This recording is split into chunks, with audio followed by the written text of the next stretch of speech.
درود فراوان خدمت همه هواداره خوب داماش. جا داره از همه عزیزان بابت نتایج ضعیف تیم عذرخواهی بکنم. مطمئناً جایگاه این تیم و نام بزرگ داماش اینجا نیست، اما دوستان با یه سری شفاف سازی ها خیلی کوتاه خدمت شما ارائه بدم در خصوص وضعیت اسفناک باشگاه داماش که گریبانگیر این باشگاه شده. موضوع اصلیش هم وضعیت مالیش هستش. ببینید آقای یوسف نژاد از نیم فصل گذشته خب خیلی هزینه ها کرده در بخش خصوصی در حد توانشون، اما من با صراحت بهتون بگم ایشون کفگیرش به ته دیگ خورده. رک بهتون بگم، چون ما اینو داریم دقیقاً لمس میکنیم. منی که به عنوان مدیر تیم در خدمت این باشگاه هستم، وضعیت بد مالی این باشگاه بخش عظیمی از مشکلات این باشگاه هستش به خاطر عدم نتایج. بازیکن‌های تیم در شرایط بسیار سختی دارن سپری میکنن. سر تمرین تغذیه نیست. امروز بازیکن‌های غیر بومی ما نهار نداشتن. حالا میگم غیر بومی، من واقعا عذرخواهی، اینا همه تن ما هستن، همه دوستان ما هستن.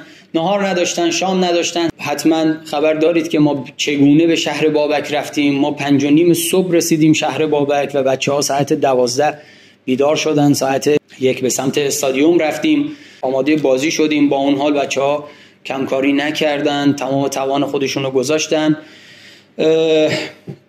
دست به دست هم میده این اتفاقات.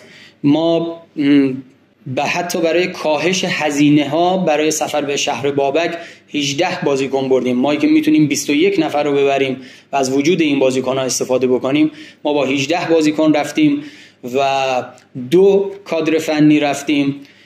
در بخش حالا قائم مقام باشگاه خودشون تشریف آوردن، چون بخش عظیمی از این هفته های اخیر هزینه ها رو خود آقای عبداللهیان از جیب شخصی خودشون دارن پرداخت میکنن.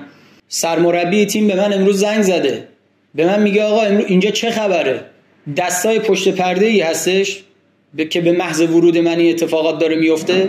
یه چیز ساده بخوام بهتون بگم، مثلا بازیکن خوب ما علی داوران رباط صلیبی داد بازی با مس کرمان، اما بابت هزینه عملش ما حتی قدرت اینو نداشتیم درصدی رو، در واقع درصدی از قراردادش رو به ایشون بدیم که هزینه عملش رو پرداخت بکنه و برای عملش مثلا انجام بشه. ببینید آقای یوسف نژاد به عنوان بخش خصوصی ورود کردن به عنوان مالک باشگاه،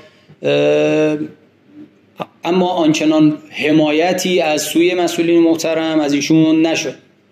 استاندار محترم، مدیر کل محترم و در واقع متولی فوتبال استان جناب آقای الماس خاله در حد توانشون کارهایی رو انجام دادن، اما از مسئولین بالارس انتظار میره که نظارت بیشتری روی این موضوع داشته باشن، چون مگه باشگاه سپاهان بخش خصوصی نیست اما داره حمایت میشه از سوی دولت.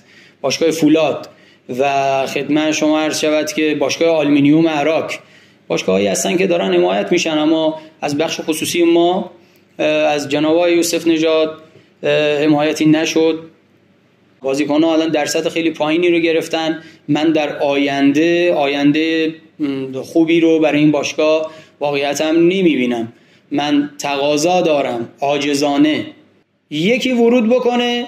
آقای یوسف نژاد دستتون در نکنه، زحمت کشیدید، این حق و زحمه شما، خدا نگهدارتون. آقای عبداللهیان شما هم بیا کنار، آقا فرشاد شما هم برو کنار، ولی آقا یکی بیاد این تیمو نجات بده. سرمربی تیم امروز با من تماس گرفته، گفته آقا ما نهار، بچهای تیم من سر تمرین نهار نخوردن، شام بعد تمرین رفتن خوابگاه، رفتن خونه، شام نداشتن.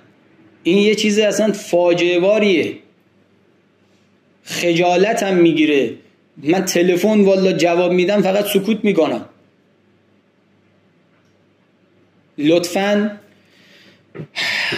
خواهشی که من دارم، لطفاً این وضعیت هر چه زودتر باید سر سامون داده بشه. من خواهشی که دارم از مسئولین محترم، از استاندار محترم، از مدیر کل محترم، ما الان 2 بازی خیلی حساس داریم با شناورسازی و مثل سنگون.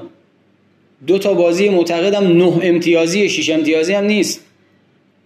در این 2 بازی حساس ما رو میهمان کردن، یعنی از حق میزبانی ما گرفته شده.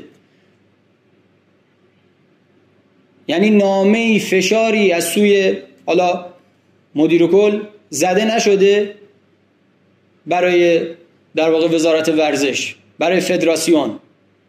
یک اشتباهی صورت گرفته، با دروازه‌بان خود ما هیچ بی احترامی به تیم حریف نشده، به هواداره حریف نشده، اما تیم رو محروم کردن از حق میزبانی به یک استان دیگه. ما این 2 تا بازی برای ما واقعا حیاتیه. در این 2 بازی حیاتی بازیکن‌های ما تغذیه ندارن. من با صراحت بهتون بگم بازیکن‌های ما 1% فکر نکنید دارن کم میذارن، تمام تلاششون رو دارن میکنن، چه بازیکن‌های بومی چه بازیکن‌های غیر بومی، در حد توانشون دارن سعیشون رو میکنن برای باشگاه، تلاششون رو دارن انجام میدن. ولی یک قدم هم باشگاه باید برداره. بنده به عنوان نماینده باشگاه خجالت زده هستم. امیدوارم که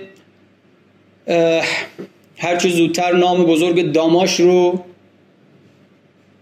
در جایگاه بالاتر جدولی و در سطح فوتبال اول کشورمون ببینیم. جایگاهش اینجا نیست. کاپیتان تیم ملی فوتبال ایران از همین باشگاه رشد کرده. بازیکن‌های بزرگی مثل رضای مهدوی که همین الانش داخل کادر فنی هستن از همین باشگاه رشد کردن. خواهشی که دارم به داد این باشگاه برسید، به داد این تیم برسید. خواهش دارم به داد باشگاه داماش برسید.